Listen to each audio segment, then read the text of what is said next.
Hello traders, how are you? कैसे हैं आप लोग? दोस्तों आइए, आज हम लोग एनालिसिस चालू करते हैं फॉरेक्स का।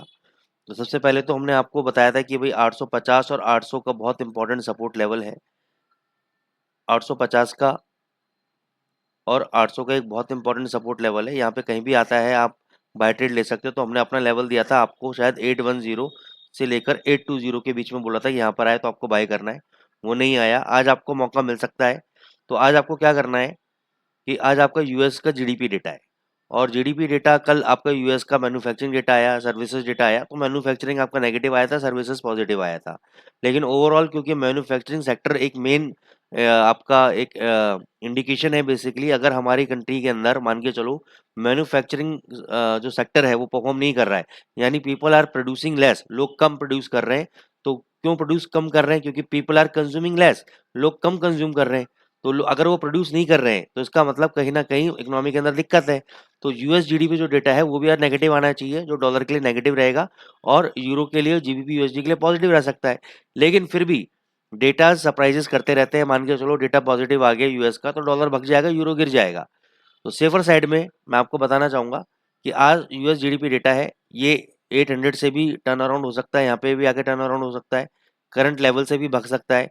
लेकिन हमें नहीं पता कि डेटा क्या आएगा। अभी यहाँ पे पॉजिटिव साइडवेज कंसोलिडेशन हो रहा है, ठीक है ना। हो सकता है बाद में नीचे डिप मार दे आपका। तो बेस्ट जो मैं आपको बताऊंगा आज की सेफर साइड के लिए 750, जो कल की बिड थी वो हमारी एग्जीक्यूट नहीं हुई है। आज हम बिड लगाएंगे 750 पे, यहाँ पे हम बाई ट्रेड लगाएंगे। 700 पे अपना एसएल देंगे क्लोजिंग बेसिस पे। अगर 700 के नीचे बंद हो गया डेली चार्ट पे या 2 घंटे के चार्ट पे भी ले लो, बंद हो गया 700 के नीचे तो एग्जिट, नहीं तो 750 पे बाय करके 800 पे या 820 के आसपास हम इसको प्रॉफिट को बुक करेंगे, जो कि हमारा 50 से 70 पिप का प्रॉफिट होगा, बहुत अच्छा प्रॉफिट होगा। ठीक है, इसको अगर नहीं देता है सेम डे, 2-4 दिन होल्ड भी करना पड़े कर लेना। स्टॉप लॉस जब तक नहीं करता तब तक आपको होल्ड करना पड़ेगा। जीबी यूएसडी पे आ जाते हैं। जीबीपी यूएसडी भी देखो, कल भी आपका 2900 के नीचे गया लेकिन क्लोजिंग आपका ऊपर दिया। अभी भी 2900 के नीचे ट्रेड कर रहा है, लेकिन मेरे को लग रहा है शायद क्लोजिंग ऊपर दे दे। खैर एनी हाउ, अभी हमें यहाँ पे बाय नहीं करना है। कल हमने बाय किया था अपने वीआईपी चैनल में, बाय दिया था हमने 25 पे, और वहां से 2900 का एसएल दिया था, वो एसएल हमारा हिट हो चुका है, कोई दिक्कत नहीं है। आज इसको डिप होने पे बाय करेंगे, कोशिश करेंगे इसको हम 2800 के आसपास बाय करें। कहाँ पे बाय करें? 2800 के आसपास बाय करेंगे। स्टॉप लॉस देंगे 1.2770 का। ये लेवल अगर कटा तो एग्जिट, नहीं तो 2800 पे आने के बाद 2850, ये 50 पिप का हमारा टारगेट रहेगा आज के लिए। जीबीपी यूएसडी के अंदर हो सकता है यहाँ से भग जाए। यहाँ से अगर भगता है तो मैं आपको बता देता हूँ, अगर ये 2950 का जो कि मेजर रेजिस्टेंस लेवल है ये ब्रेक करता है तो बाय ऑन ब्रेकआउट कर लेना 2950 के ऊपर। फिर टारगेट हमारा 3000 का कम से कम रहेगा, और 2900 का आपका 50 पिप का स्टॉप लॉस, यानी 1:1 का रिस्क रिवॉर्ड रेशो आपका रहेगा। या उसके ऊपर भी अगर आप चाहो तो ट्रेड को कैरी फॉरवर्ड कर सकते हो ट्रेलिंग स्टॉप लॉस के साथ। जैसे 3000 पे आप क्या करो कि 0.02 उठाना 2950 के आसपास, 01 को स्क्वायर ऑफ कर देना 3000 के आसपास, 01 को ट्रेल करना, फिर हम 3050 का नेक्स्ट टारगेट पे हम रिमेनिंग प्रॉस को बेचेंगे लॉट साइज को। जीबीपी भाई जबरदस्त गिर रहा है सर, कोई भी इसका रुकावट नहीं आ रही है।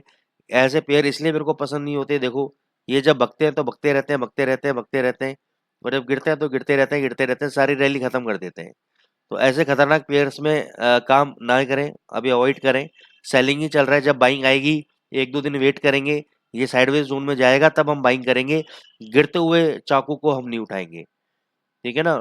इसमें एक वर्ड होता है, don't catch the falling knife. तो गिरते हुए चाकू नहीं उठाना, भैया पंगे नहीं लेना है इसे और इसको सबके समझ में उड़ते हुए तीर को नहीं लेना है। एयूडी यूएसडी में भी हमारा एक्सपेक्टेशन था कि वो रिवर्स देगा, लेकिन रिवर्स नहीं दे रहा है। लेकिन बिल्कुल सपोर्ट लेवल पे खड़ा हुआ है 6551 पे, यहाँ से 6600 तक का बाउंस बैक आ सकता है। लेकिन फिर भी अभी इसको बाय नहीं करेंगे। इसको अगर बाय करना है आपको तो लॉन्ग पोजीशन के लिए आप 6450 पे बाय करके छोड़ देना है इसको, बस। कोई एसएल नहीं है, कोई वो नहीं है। टारगेट आप 50, 60, 70 पे जहां भी मिले बुक कर लेना। 6450 पे बाय करेंगे, फिर मैं आपको नीचे का एवरेजिंग लेवल बताऊंगा, उस पर एवरेज करते रहना। इसको आप लॉन्ग टर्म के लिए छोड़ देना। लेने के बाद 70 पे मिलता है तो बुक कर लेना, डरना नहीं बस, क्योंकि ये चलेगा आगे चल के आपका।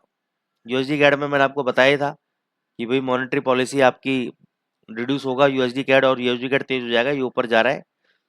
तो इसको अगर आपको ट्रेड करना है तो आज मैं लेवल बता देता हूँ कि इसको आपको शॉर्ट करना है 1.3850 के आसपास शॉर्ट करना है इसको। स्टॉप लॉस लेना है 1.3900 का। प्रॉफिट आप अपने कंफर्ट लेवल के हिसाब से कहीं पर भी बुक कर सकते हैं। यूएसडी सीएचएफ करंटली वीक है सर, ऐसा लग रहा है कि ये सारे लेवल तोड़ देगा, लोअर लो पैटर्न बना रहा है, तो इसमें अभी कोई भी ट्रेड हमारी तरफ से रिकमेंडेशन नहीं है। ये मैंने क्लियर कट बोला था कि 2390 का लेवल अगर ये तोड़ देगा, 2390 का लेवल अगर ब्रेक कर देगा तो ये 2360 तक आएगा। अभी इसने 2368 का लो लगा दिया है, तो ऑलमोस्ट हमारा टारगेट अचीव हो गया है सर। ठीक है, 10 पॉइंट का हम इतना बड़ा मार्जिन देके चलते हैं कि अगर मैं सुबह मॉर्निंग में एनालिसिस दे रहा हूँ और एडवांस प्रोडिक्शन कर रहा हूँ तो ये जाएगा, 2360 भी जाएगा। लेकिन एक बार हमारे उस लेवल के आसपास आके ये थोड़ा सा बाउंस बैक हुआ है। आपको ऊपर के टारगेट दिए थे 2440 तक के, 2435 से 2440 के बीच में। कल आप हाई देखो 2432 का हाई लगा के आया है और वहीं से ही गिरा है जो लेवल हमने आपको दिए। तो आज के लिए क्या करना है, आज डेटा है आपका, तो आज आपको 2335 के आसपास बाई करना है। अगर ये नीचे गिरता गिरता है तो इस लेवल के आसपास बाई करना है। स्टॉप लॉस लगाना है 2320 का, ये लेवल कटा तो एग्जिट, नहीं तो 2335 पे अगर ये 10 पिप का बाउंस बैक मारता है 10 पॉइंट का 2345 तक, तो आप प्रॉफिट बुक करके आ जाइएगा। अगर ये लेवल नहीं आता, आपका सर लेवल ही नहीं आया, यहीं से पलट गया, तो पलट गया, उसमें हम कोई भी ट्रेड अभी नहीं लेंगे। इस लेवल से पहले हम कोई भी अभी बाय ट्रेड एग्जीक्यूट नहीं करेंगे। 2335 पे ही हम बाय ट्रेड एग्जीक्यूट करेंगे। ठीक है, ईटीएच यूएसडीटी पे आ जाते हैं हम लोग। आज एडवांस जीडीपी डेटा है, मेरे हिसाब से तो नेगेटिव आना चाहिए, डॉलर को गिरना चाहिए, उसको भगना चाहिए। लेकिन अगर जीडीपी डेटा पॉजिटिव आ गया तो बहुत अच्छा आपको मूवमेंट देगा। एक बार प्रॉफिट बुकिंग आई है आपका, मैंने आपको बोला था 3200 के आसपास बाई कर लेना, आपने बाई कर लिया होगा। अब आपको 3000 के आसपास को बाई करना है। कितना? 3000 के आसपास बाई करना, उससे पहले बाई नहीं करना। अब 3200 पे आपने अगर बाई किया तो 3300 जाएगा, प्रॉफिट बुक कर लेना है आपको। शॉर्ट टर्म ट्रेडिंग बता रहा हूँ, 3300 के आसपास प्रॉफिट बुक कर लेना। वैसे तो यहाँ पे देखो टेक्निकली एक राउंडिंग टॉप पैटर्न बनाया है, डिस्ट्रीब्यूशन पैटर्न है। इसका टारगेट मैं आपको बता देता हूँ। इस पैटर्न के अकॉर्डिंग क्या होना चाहिए, 3562 और 3350, 200 पॉइंट का टारगेट होना चाहिए था इसका। तो ये 3050 तक, ये 3100 तक एक बार गिरेगा तो आप तो 3000 पे ही बाय करना। 3000 पे आता है तो वहाँ बाय कर लेना, एवरेज करना, वहाँ से जहाँ भी प्रॉफिट मिलता है आप एवरेज निकालने के बाद वो आप निकल के प्रॉफिट बुक कर लीजिएगा। 3200 पे आपका बाय ट्रेड ट्रिगर हो चुका है, यहाँ से अगर ऊपर जाता है 3300 तो प्रॉफिट बुक कर लीजिएगा आप। लॉन्ग टर्म अगर इन्वेस्टर है तो होल्ड करिए आप, कोई दिक्कत ही नहीं है। तो आई होप दोस्तों आपको एनालिसिस पसंद आई होगी। चैनल को जरूर लाइक करें, सब्सक्राइब करें, फॉलो करें, अपने फ्रेंड्स से शेयर करें। Thank you so much.